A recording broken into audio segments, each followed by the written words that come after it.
One of the most powerful things that takes me back about digital art is that there are artists today who are using light and software, sound frequencies as their medium, as their paintbrush. And this is truly the medium of the future, but one of the most powerful things about it is it has a very unique ability to induce states of flow.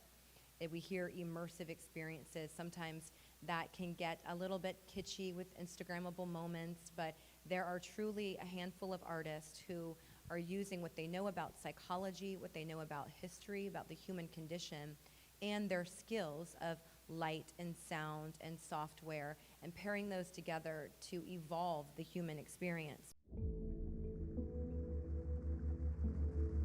When you are in the state that I'm talking about,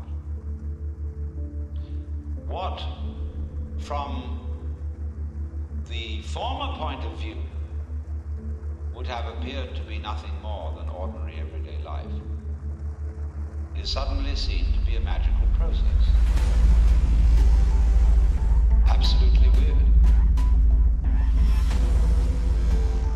So that you can see mindfulness rubbing around in some ash. Wellness really is it's calming the storm. It is taking things that are out of balance and putting them into balance. And it is making things that are complex and complicated simple.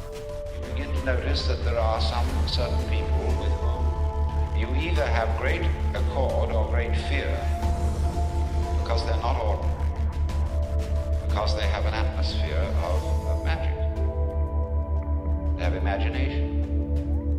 And they're not hiding under an attempt to conform to the ideal of being ordinary.